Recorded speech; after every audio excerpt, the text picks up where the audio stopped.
Queridos irmãos, saúdos com a graça e a paz do nosso Senhor e Salvador Jesus Cristo. Nós estamos numa série de exposições na carta aos Hebreus e hoje, mais especificamente, nós vamos meditar no capítulo 2, dos versos 1 a 4. Nós estamos nesta série de exposições onde nós a denominamos de a soberania de Cristo e a perseverança dos santos. Porque é sobre isso que esta maravilhosa carta trata. E assim como toda a palavra de Deus, ela foi útil e propícia aos dias nos quais foi escrita. Mas também é para nós hoje, povo de Deus, e será até a volta do nosso Senhor Jesus.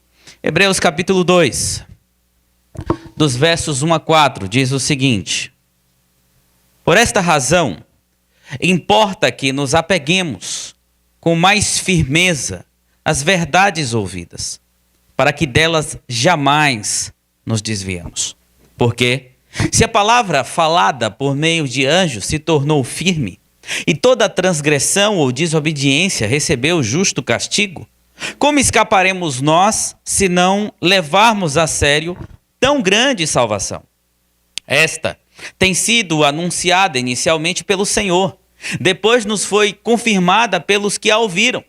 Também Deus testemunhou juntamente com eles por meio de sinais, prodígios, vários milagres e a distribuição do Espírito Santo segundo a sua vontade. Vamos orar mais uma vez, queridos, pedindo que o Senhor nos guie neste momento. Ó soberano Deus Trino, nós o louvamos, porque nos dá a graça de estarmos aqui, Senhor, juntos para ouvirmos mais da Tua santa palavra. Senhor, nos abençoa, para que nós possamos, assim, ser trabalhados nesta noite. Que o nosso coração entenda a necessidade de estarmos firmes na Tua palavra, mas principalmente no centro dela, que é Cristo Jesus, nosso Salvador. Ensina-nos, ó Deus, para que possamos, como Teu povo, peregrinar conforme a Tua vontade neste mundo, mas sem perder dos nossos olhos, do nosso horizonte, a supremacia, a soberania e a necessidade que temos do nosso Senhor e Salvador Jesus Cristo. Ajuda-nos pelo Teu Espírito, em nome de Jesus. Amém. Queridos, quando éramos crianças ou adolescentes, nem sempre compreendíamos as razões das orientações que recebíamos dos nossos pais. Muitas vezes as suas ordens pareciam exageradas, desnecessárias e restritivas demais para nós.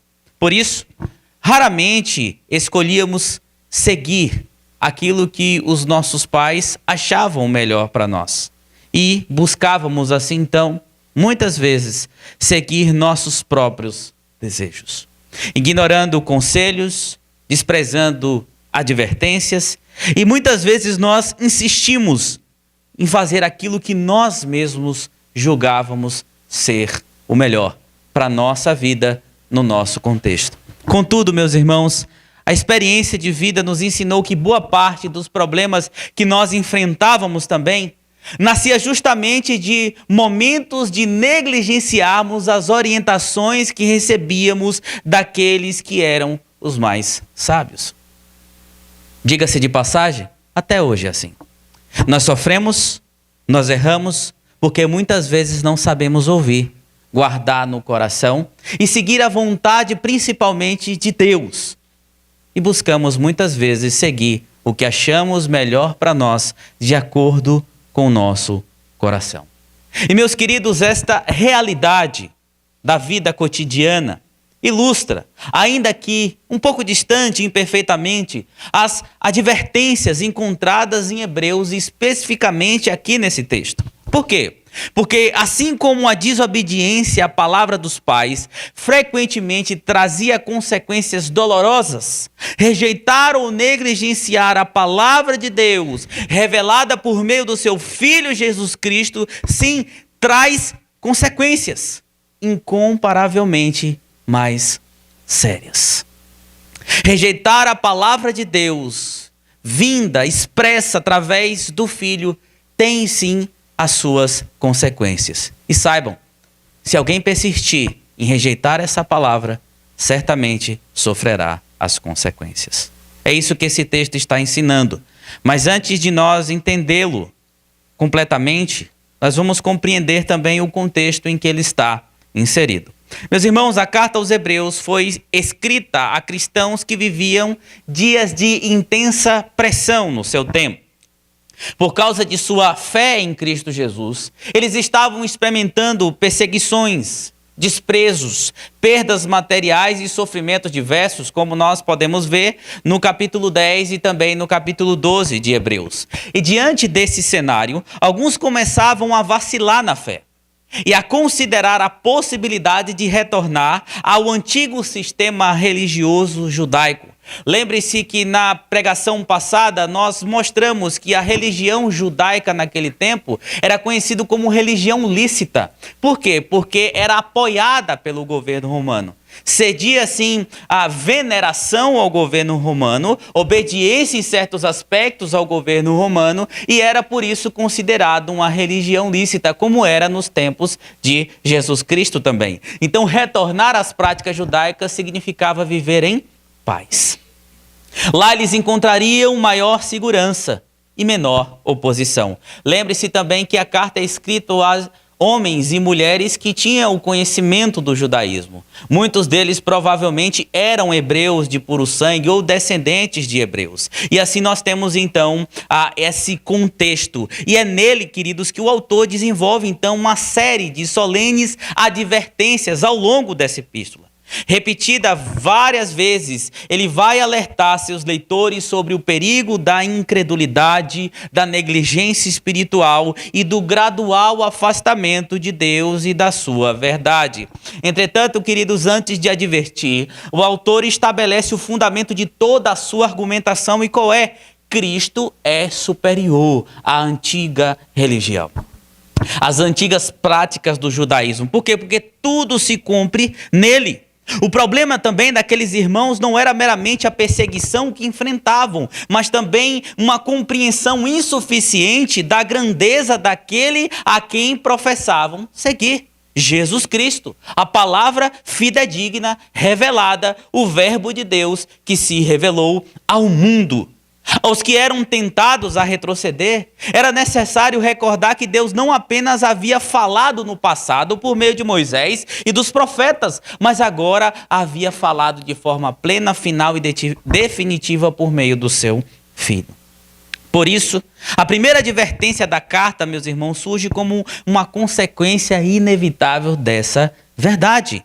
Uma vez que Deus revelou sua vontade de maneira suprema em Cristo, negligenciar essa revelação não seria um mero erro, um erro pequeno, mas um perigo mortal para a alma. Poderia ser algo totalmente complicado e devastador. E a revelação definitiva exigia atenção perseverante, pois desprezar a grande salvação anunciada pelo Filho conduziria ao inevitável juízo de Deus.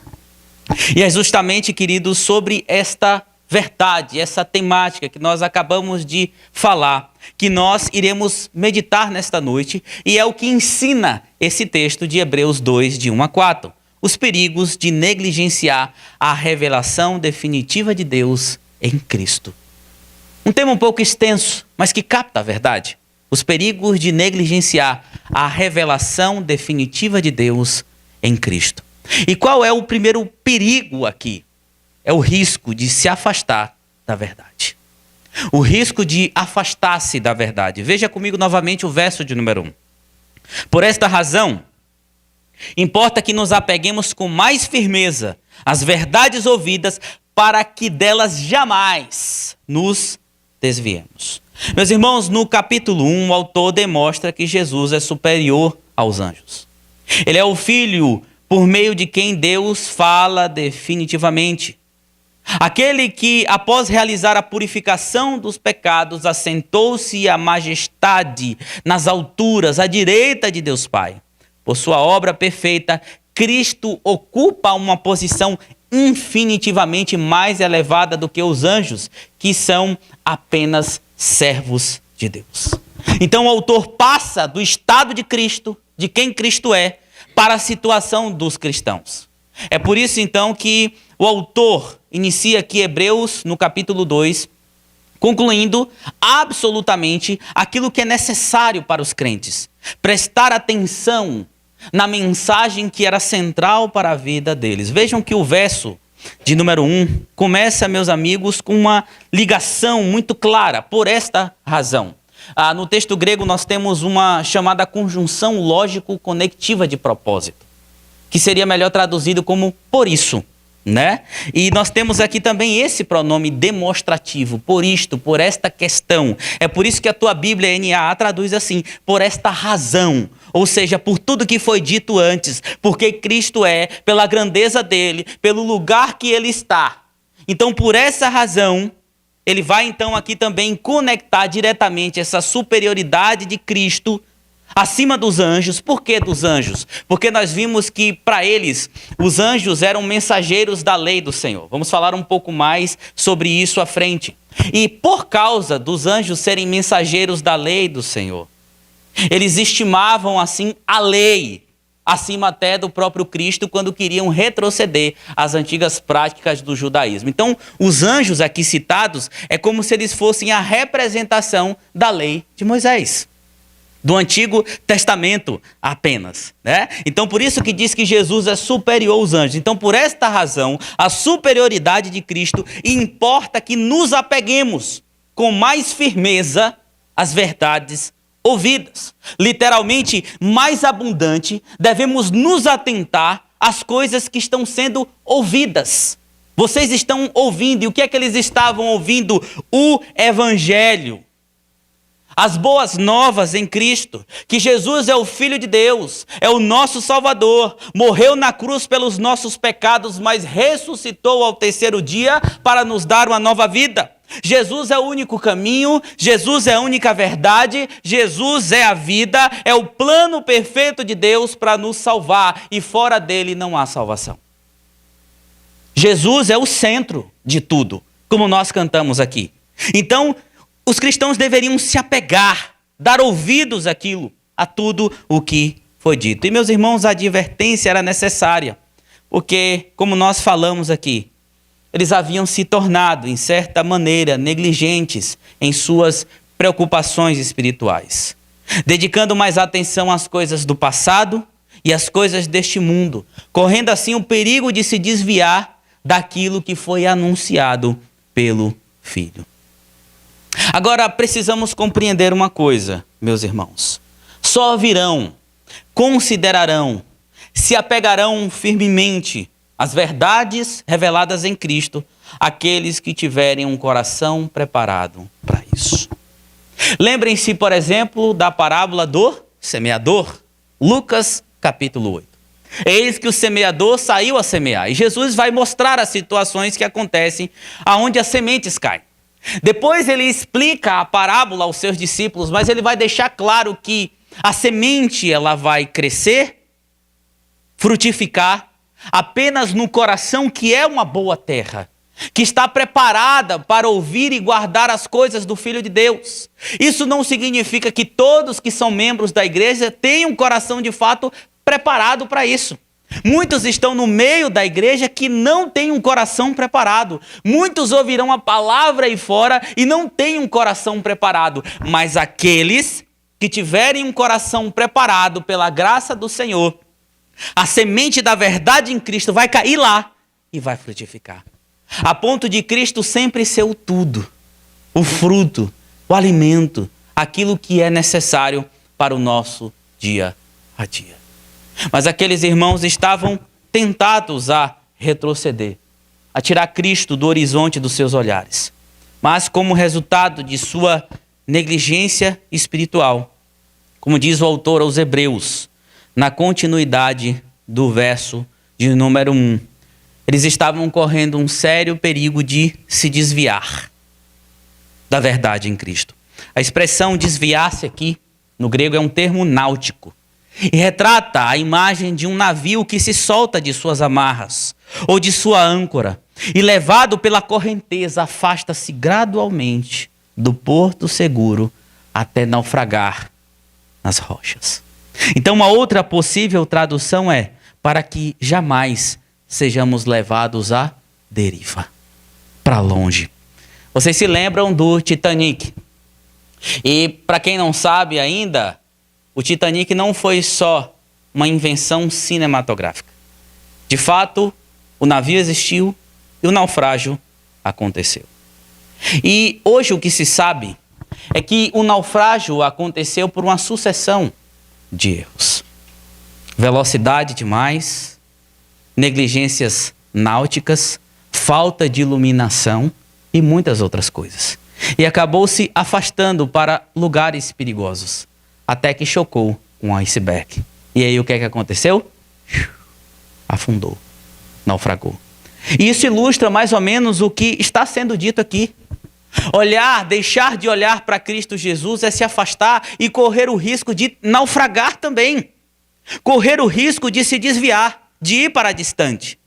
Meus irmãos, a advertência, portanto, não se refere a uma rejeição súbita da fé. Ou seja, vamos largar de uma hora para outra Jesus, mas um afastamento lento, progressivo, provocado por negligência da palavra de Deus e por aquilo que Cristo é.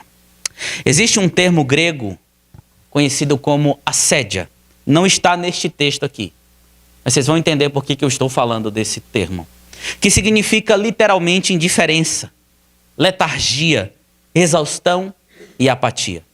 Com ela, a apatia, a letargia, vem logo em seguida o desânimo.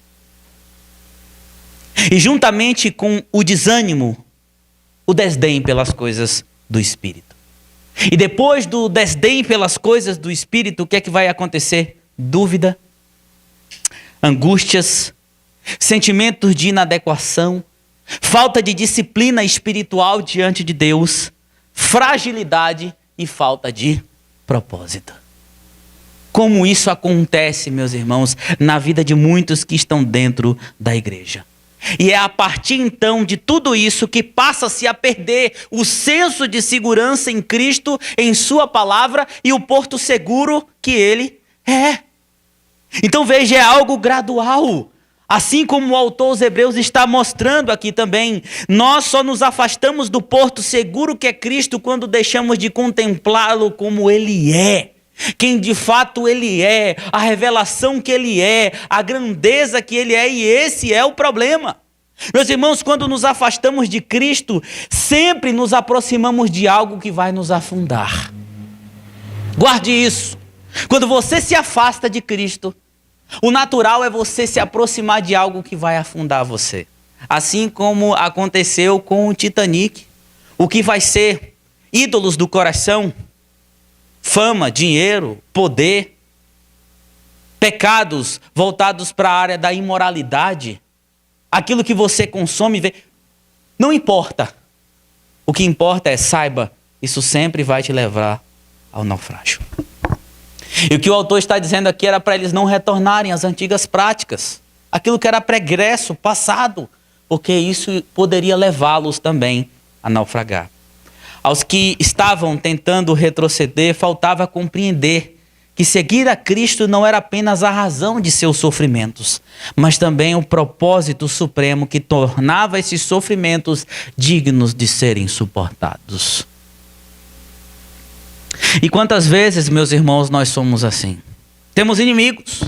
Lutero dizia que o mundo e a carne e o diabo são os inimigos dos crentes. E nós temos esses inimigos. E talvez você que está aqui nessa noite se identificou com esta palavra.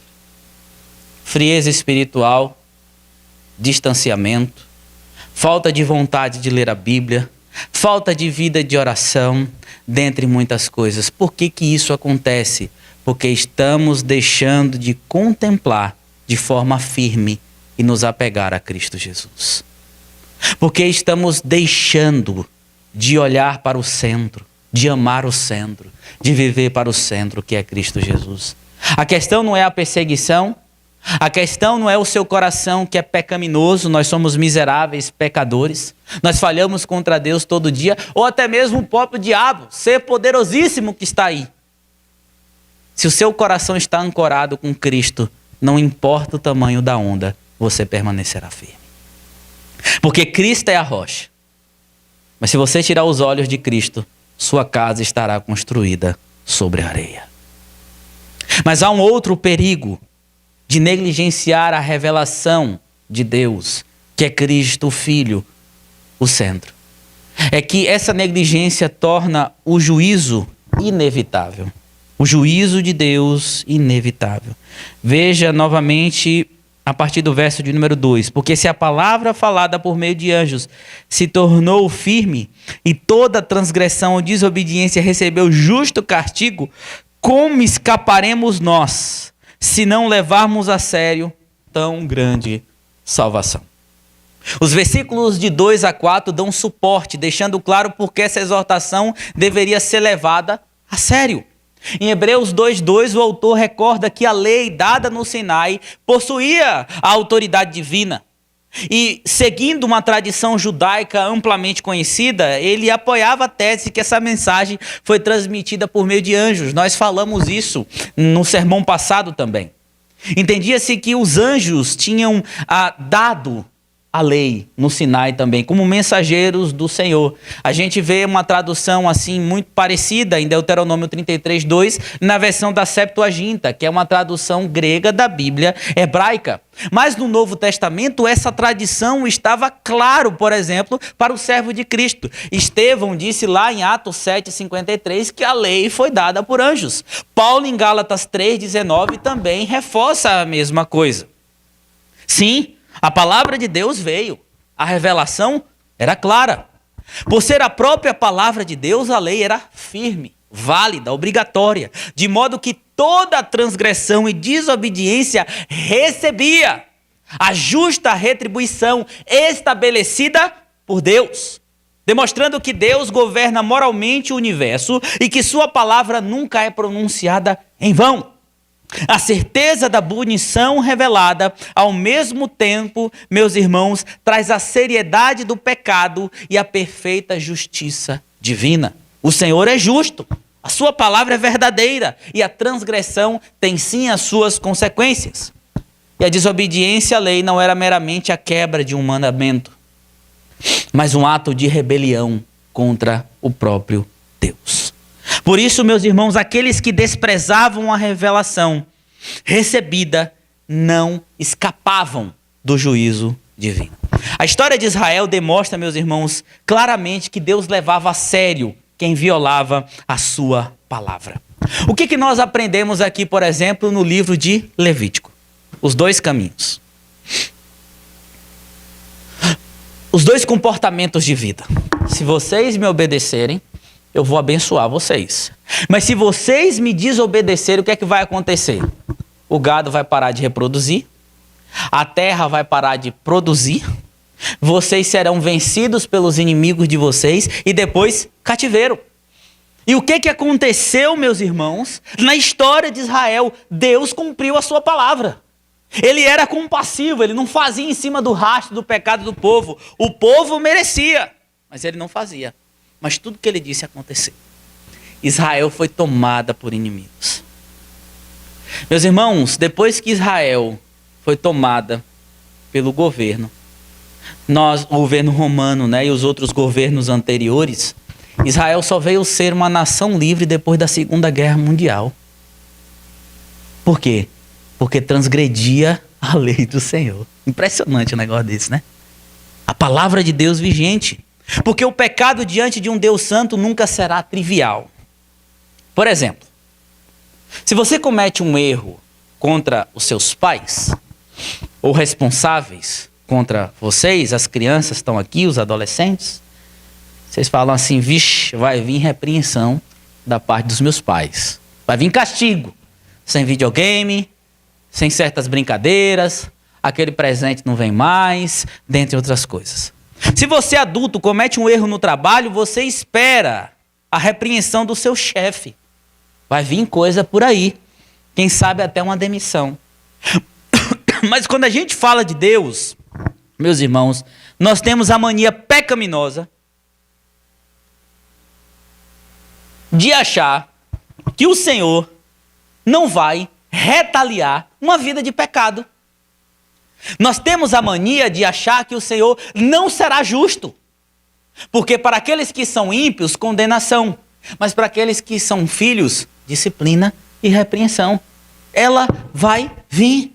Porque o Senhor é fiel à sua palavra. E com base nessa verdade, é que esse argumento aqui é construído. E a palavra de Deus deve ser levada a sério. O autor então vai desenvolver esse argumento do maior para o menor. Construído por meio de um raciocínio a fortiori. Ou seja, se aqueles que rejeitaram a mensagem transmitida por anjos, como vocês dizem, foram justamente punidos pelas suas transgressões, quanto mais severo será o juízo sobre aqueles que negligenciam a salvação anunciada pelo Filho de Deus. Vocês estão achando que lá atrás foi pesado? Mas imagina agora a revelação plena da palavra de Deus sendo transgredida. E aí, vale a pena? Não havia margem para ignorância ativa contra isso. A grandeza da revelação em Cristo torna ainda mais grave a responsabilidade humana. É por isso que Paulo vai dizer lá em Romanos 1, olha, eles testificaram que existe Deus, que existe um Cristo, mas foram rebeldes em seu coração. Principalmente, meus irmãos, contra Jesus. Isso é grave, porque Jesus é o cumprimento de toda a palavra de Deus. Talvez você ache que é uma palavra distante de você. Mas eu sou crente, eu professo Cristo como Senhor, eu estou aqui na igreja. Mas Cristo, como revelação plena de Deus, estabeleceu padrões para a sua igreja. Por exemplo, ele exige santidade.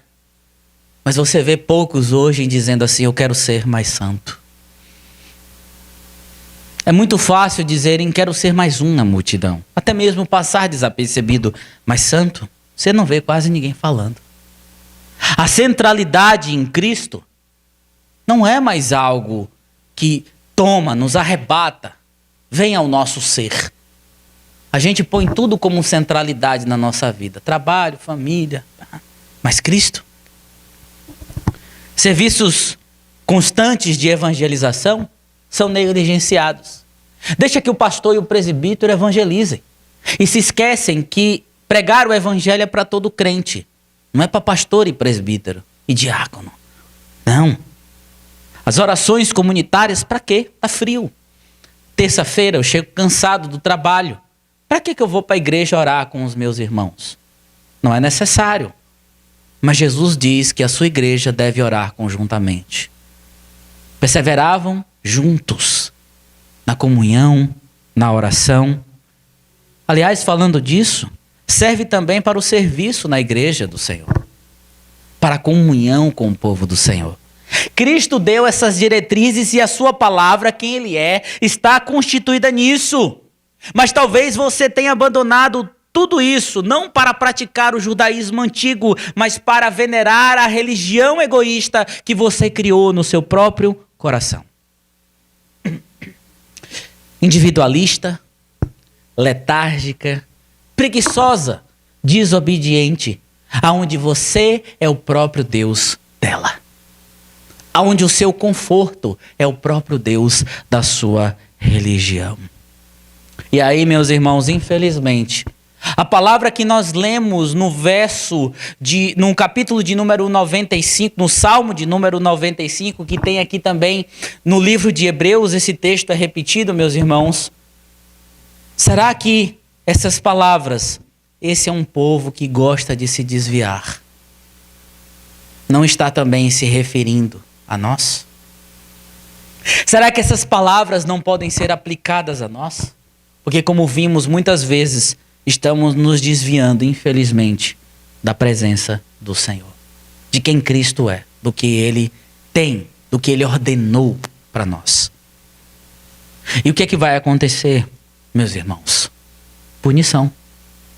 Se não for crente de verdade, se não houver arrependimento, porque o crente salvo por graça, ele vai se arrepender. Vai se continuar. Punição, é isso que o autor está dizendo. Por isso ele faz a pergunta, como escaparemos nós? Se não levarmos tão seriamente essa salvação. É uma advertência forte. Que não há, meus irmãos, segurança em viver indiferente para quem Cristo é. E precisamos retornar o nosso coração. Estamos negligenciando o Filho? Se permanecermos, condenação e juízo. Mas o texto continua. E há aqui uma última coisa que nós podemos aprender. Que há um outro perigo em negligenciar aquilo que Cristo é, a sua verdade, como o centro de todas as coisas. Que é desprezar o testemunho do próprio Deus.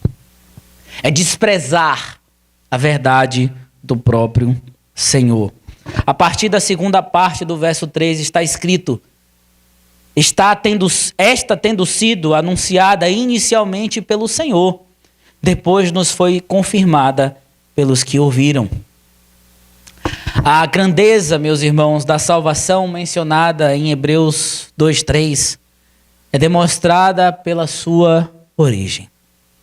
Diferente da antiga revelação associada só a Moisés, ao Sinai e aos anjos, essa foi anunciada pelo próprio Senhor Jesus Cristo.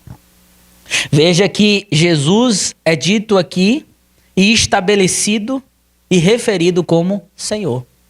No Antigo Testamento, você vê Senhor inscrito em caixa alta. É Yahvé, uma referência ao Deus da aliança. E os escritores do Novo Testamento fazem essa associação. Aquele Senhor é esse aqui, que prometia as coisas lá também, é esse aqui. Então, essa revelação da salvação foi dada por ele. Sua proclamação ocorreu por meio de toda a sua obra terrena, sua encarnação, sua vida, sua morte, ressurreição e exaltação. E rejeitar a mensagem do Senhor não significa desprezar somente o mensageiro de Deus, mas o próprio Filho de Deus, por meio de quem ele falou definitivamente. Meus irmãos, a maioria de nós não gostam de coisas desatualizadas. Se você tem um smartphone, a galera que usa Apple aí, né? Então que o diga. E que não é errado você usar Apple não, use o que dá pro seu bolso, só não faça loucura. Apple, Samsung, Xiaomi, tô fazendo propaganda aqui, né? E aí vai. Mas o nosso fica defasado. O design já não está tão bom. E a gente gosta de trocar, né? Fazer o upgrade. Automóveis. Depois de um tempo, seu carro começa a bater, tudo começa a quebrar, aquela coisa toda. Vamos comprar um novo. Utensílios domésticos. Essas xícaras já estão feias. Vamos jogar fora. Quebrar não, né? Mas jogar fora e vamos comprar tudo novo. Mas, meus irmãos, as coisas atualizadas um dia sempre estarão desatualizadas novamente, necessitando de mais upgrade. Só que Jesus é uma atualização tão perfeita de tudo que veio antes, que não tinha e não tem como ficar melhor. Portanto, meus irmãos, o que acontece? Jesus é tudo, é o centro e é suficiente. E essa salvação que ele veio trazer, a sua proclamação, foi confirmada também não apenas por ele, mas por testemunhas autorizadas. O autor diz assim: aqueles que a ouviram, transmitiram a nós. É uma referência aos apóstolos e demais discípulos que conviveram com Cristo, ouviram seus ensinamentos, testemunharam seus milagres.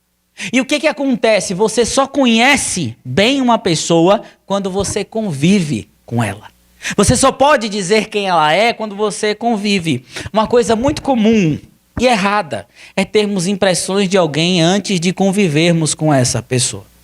Eu me lembro que havia um rapaz na pequena cidade onde eu morava, em São João do Paraíso, e nós nos conhecíamos, mas não tínhamos muito contato. Crescemos ali, a fase de infância, a adolescência, e a gente se conhecia, mas não tinha contato. Até que esse rapaz começou a namorar com uma prima minha. E a gente começou a ter contato. E aí foi engraçado que um dia ele chegou e falou assim: cara, eu achei que você era mais mala. Mas você é até gente boa. Há quem diga que o pastor Pedro ainda é mala, né? Eu discordo. Não totalmente, só um pouco, né?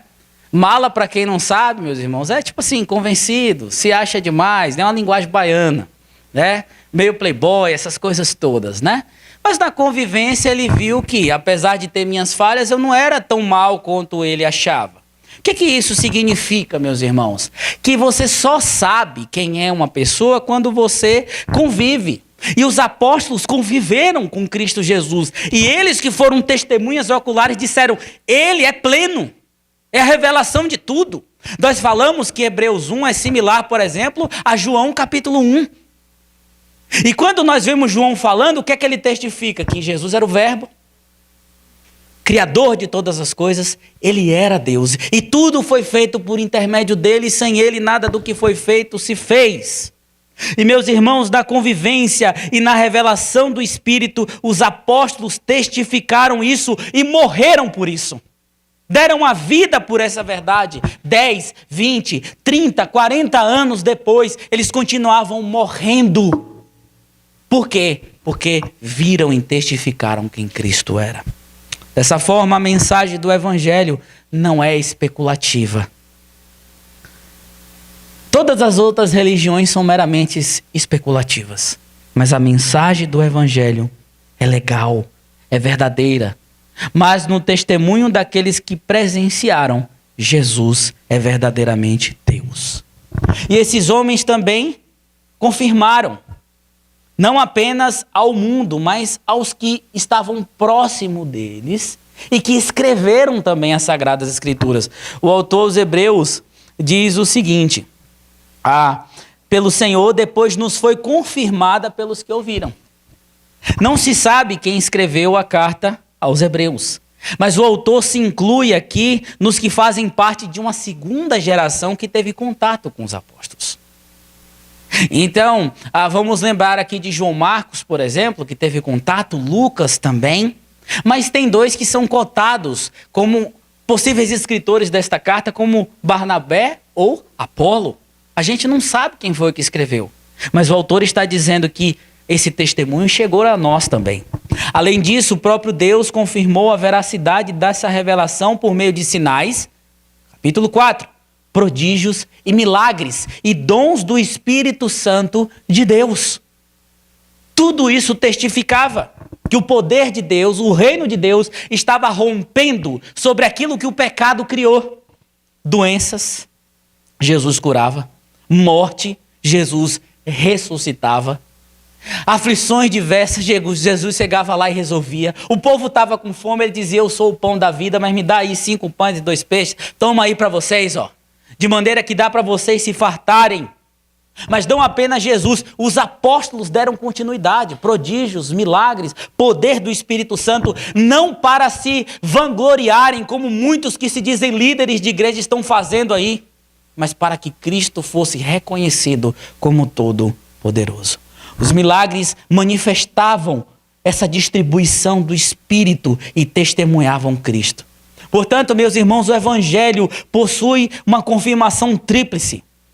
Foi anunciada pelo Filho, testemunhada pelos apóstolos e autenticada por Deus através do Espírito Santo na vida daqueles que o Senhor usou. Então, diante de tão grande privilégio, a advertência de Hebreus se torna ainda mais solene. Ninguém que negligencia essa revelação terá desculpa diante de Deus. Ninguém terá. Desprezar o testemunho do próprio Deus, por meio do Filho, dos santos apóstolos, que não existe mais apóstolo. O último foi João. Apóstolo foi testemunho ocular do Senhor Jesus. Desprezar tais verdades era perigoso e poderia levar à condenação.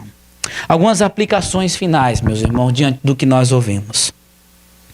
Seja fiel àquilo que é ordinário vindo da parte de Deus. Em vez de correr atrás de alguma novidade, de um segredo espiritual, das coisas do velho homem, de ir para o Instagram, para o YouTube, querer novas revelações, ou alguém que amacie seu ego, que tire Cristo do centro para colocar você, saia fora. O cristão deve se aprofundar na palavra que foi dada de forma definitiva, Jesus. Muitos cristãos na igreja hoje vivem apenas de ouvir falar sobre Jesus. Eles têm uma excelente impressão de Cristo, baseada no que os pais disseram, no que o pastor está pregando, o que houve na igreja, ou que a cultura evangélica do nosso país repete, mas não convivem com ele. É justamente isso que deixa suscetível a se afastar, como um barco que deixa o porto. É apenas ouvir falar, mas não contemplar. É apenas ter ciência, mas não deixar descer para o coração. Faça uma transição da informação para intimidade. Vá para os pés de Cristo. Viva em comunhão com Cristo. Estava conversando com alguns irmãos estes dias e falando sobre provação, tentação, problema que os crentes vivem na vida comum. Por serem servos de Cristo, tudo isso vai acontecer. Qual é o segredo para lidar com tudo isso? Não tem segredo. Bíblia e oração. Jesus, oração a Jesus. Intimidade. Eu não tenho força. Não espere você ter força, senão não vai. É obediência. Vá para os pés de Cristo. Vá orar. Diga assim, eu estou sem força, mas Senhor, me dê forças. É nele que você vai encontrar tudo que é necessário. Esses irmãos de Hebreus estavam tentando retroceder porque Cristo não estava sendo o alvo, o centro, não desceu para o coração ainda. E às vezes ficamos assim, porque não temos a intimidade necessária. Outra coisa, não negligencie tão grande salvação. E eu não estou falando aqui de você decidir ser salvo ou não. Isso é uma heresia nas Escrituras. Porque a Bíblia diz que a salvação é uma obra monergista. Vem primeiramente de Deus. O homem está morto nos seus delitos e pecados e a vontade humana, sem o agir do Espírito, é só pecado e egoísmo. Mas, sobre o que eu estou falando? No cotidiano, a negligência não se parece com uma rebelião escancarada. Você é ateu, não quero mais saber de igreja. Mas ela se parece com uma vida ocupada demais, por exemplo. Negligenciar é empurrar a salvação para a periferia da vida enquanto colocamos as finanças, a carreira, os hobbies, a família, o relacionamento, os filhos, os bens materiais, dentre outras coisas, no centro. Você não vai deixar de ser salvo, porque muitas vezes falha contra o Senhor. Mas você perde o privilégio de navegar no mar dessa salvação. De navegar na perfeição que é a vida com Cristo. De navegar na igreja saudável que nos mostra o que Cristo preparou. Portanto, não negligencie aquilo que foi comprado com alto preço. O sangue de Cristo foi derramado para nos salvar. E é a partir disso que devemos viver. Deus não poupou esforços para confirmar que essa mensagem é real. Ele enviou o Filho, sustentou os apóstolos e derramou o Espírito. Distante de tal verdade, meus irmãos, não há sentido. Diante de tanto empenho divino, como nós temos respondido? Como as sobras de tempo ou com a nossa vida inteira? Pense nisso e reflita. Mas o que é que nós temos aqui? Uma advertência do Senhor. Uma advertência por meio ao autor dos Hebreus. Há um perigo se você for por aqui. E aí nós lembramos da nossa infância e da nossa adolescência. Quantas vezes ouvimos, filho, não vai aí. Você vai quebrar sua cara. Não vai por esse caminho, não faça isso. E a gente fez. Problema atrás de problema. E até hoje nós somos assim com o nosso Pai eterno, com Deus. A gente negligencia demais. Mas não sejamos como o povo de coração duro em Meribá. Hoje, quando ouvires a minha voz, não endureça o vosso coração. E a voz do Senhor, que é a Bíblia para nós hoje é, não negligencie tão grande salvação. E que possamos, meus irmãos, prosseguir, guardando essa palavra e vivendo para a glória de Deus. E é isso que nós vamos cantar como resposta ao que nós acabamos de ouvir. cantando o canto congregacional, a tua palavra esconde.